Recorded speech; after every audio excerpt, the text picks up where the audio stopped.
How's it going, everyone? King Blacktooth here. So, the Vran Warrior is the best card in the game, which is the perfect time to play some more Gwent. So, due to us and our loyal devotion to the Lord Vran, he has seen a change. I went to CD Projekt Red headquarters and I said, you best change this card for good, you know, into a better card. And they did. So, Vran Warrior is an amazing card. It's really good. Like, I absolutely love this card. And I just think it works so well with the current monster decks. It's just really, really good. So, let me go over what the Vran Warrior actually is. And I'm going to disappear for this and just show you. So, the Vran Warrior's ability is now that it consumes the weakest non-gold unit on its row every turn. Every one of your turns, it consumes the weakest non-gold unit. Though it may sound not very good, because obviously if it's just a 1 strength thing, then, you know, it's only going up by 1 strength, which is not much. However, there's a lot of synergy, loads of synergy, which just make it immensely great.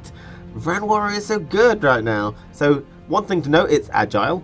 So that's really helpful. It creates flexibility, which is great. It says 7 strength. It says it in the build with the footage I have, which you'll see later. But I know that CD Projekt Red is going to nerf its base strength, something to 3 or 4. But it's really important to know that it consumes as soon as it's placed. So it does 1 consumption as soon as it's placed, meaning that it's protected from things that might wound it if you can get a decent strength consumed from it. So that's just better. You don't have to wait a turn for it to consume. So here's some of the excellent synergies it has. So first of all, a new card for monsters is the Harpy. This is a 3 strength bronze card on the ranged row, and when you place it, it spawns 2 Harpy's eggs on random rows on your side. Okay, so the amount of times it spawns on the same row is a bit strange, a bit weird, but it does spawn them on random rows. So Harpies spawn Harpy eggs, okay? And Harpy eggs are 1 strength bronze cards that are agile because they get spawned on a random row. And it's got a very unique ability which works well with any consumption cards, including the Vran, especially the Vran. When this unit's strength is absorbed by another, add an additional 9 strength to the absorbing unit. And this can also be hatched into a Harpy via the Slano Harpy. So, it's a 1 strength unit, hence the weakest unit, but when you consume it, you get 10 strength instead. You get the 1 strength plus an additional 9. So let's just go back to the Vran Warrior here. It consumes the weakest non-gold unit on a row, which is the 1 strength egg, and it gains 10 strength every turn for the, well, you know, for as many times as it can consume eggs, which is amazing. I got Vran Warrior up to an immensely high strength in very few turns. It was absurd. He is amazingly good with Harpy eggs. Okay, but there's also some other synergies which just work great. Now, you will run out of Harpy eggs, that's a given. But one thing that the Vran Warrior can do is create a train. Okay? He can get a train of consumptions, which is just amazing. Because he consumes every turn, you're probably going to run out of units. But there are a couple of units which spawn units every turn for him to consume.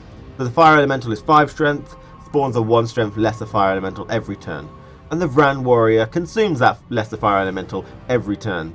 So he just gets infinite amount of consumptions. Now, while he's not consuming much in strength if he's consuming the lesser Fire Elementals, just 1 strength, he is actually buffing all Neckers that are in your deck at the same time. So Neckers get buffed every time a Vran Warrior consumes something. And if you're lucky to get the eggs, it's going to go massively high.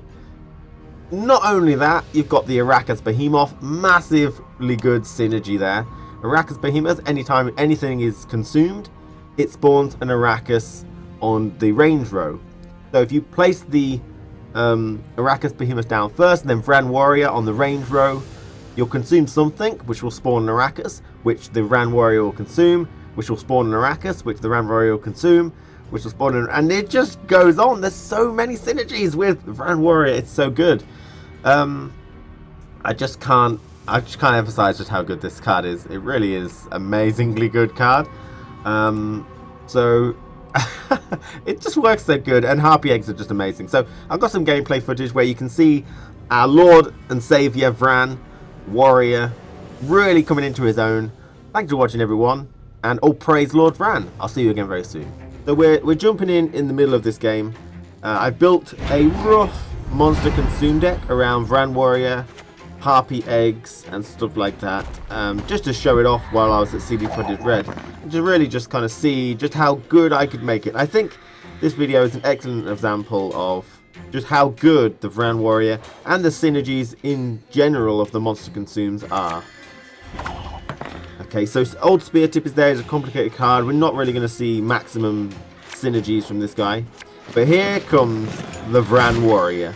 So he will be nerfed about 3 or 4, but he consumes as soon as he's placed on the board there, which is really, really good. At the end of the turn, it happens to consume, which is quite important. It consumes at the end of the turn, which means you can place a card down on the lane, and it will consume it, you know, straight away, because it does it at the end of the turn, and that's the end of your turn after you played your card. So you can place a card down, and they won't be able to deal anything. What? He just thunderbolted my Spear Tip. But we got the Harpy out. We got some Harpy eggs out.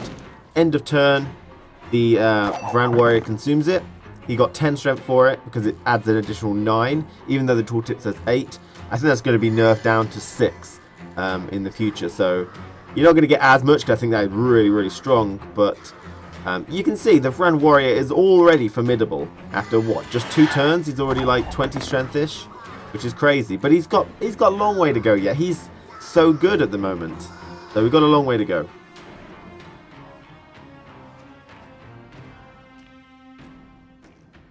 So another Harpy egg. Make sure it's on a random row. Honestly, it is random row, but I just seem to get really lucky with particular row it's on. Again, his particular hand is very bad. He's using Thunderbolts on 1 things, which is not good. But we've got an Arrakis Behemoth. Basically, our entire train is now here. The hype train has arrived, guys. The Vran Warrior is 40 strength in 4 turns. Okay, I've been consuming eggs, and like every time something is consumed from now on, the Arrakis Behemoth will spawn an Arrakis, which the Vran will consume, and there's just a hype train going on, while my opponent is doing some form of cannibalism, which is frowned upon, I think. But I'm getting worried about that Vran Warrior, so we're going to consume him with the K-Run. We've got another Vran Warrior to keep the chain going as well. But as you can see, I mean, I guess removal is the issue. They could remove, like, your eggs pretty early. They're probably the weak link. The eggs are the weak link. Maybe the Arrakis Behemoth might be the weak link.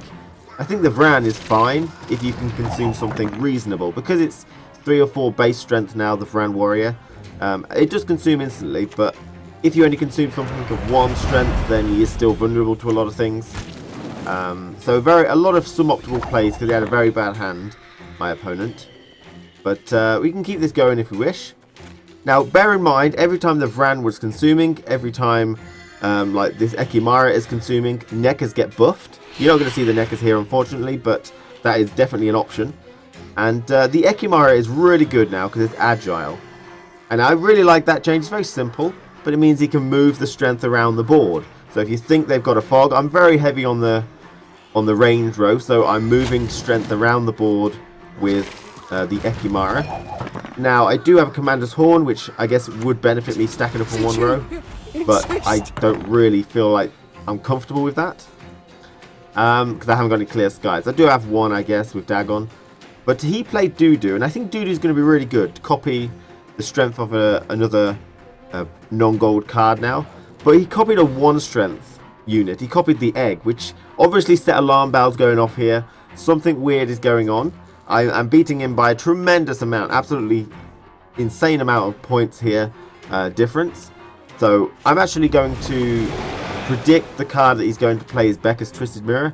Seems like maybe the only reason you'd actually play a 1 strength card and keep it as a 1 strength card. So I've decided to create 1 strength cards on my side of the board. Now, there was... Any last words?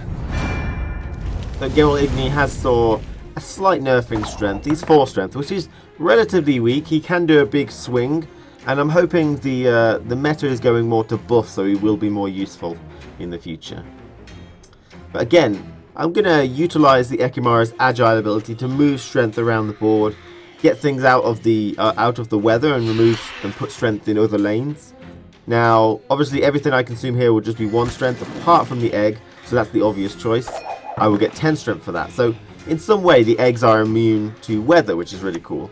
But they are very weak. Naivety is a fool's blessing. So he gels the row that had nothing on, so which pretty much makes it certain that he does have Becca's Twisted Mirror. And I think my RNG is generally quite good. It's like 5 to 1. So I'm probably just going to play the Seleno Harpy just to make sure. I've got 6 to 1 odds on the Becca's Twisted Mirror here.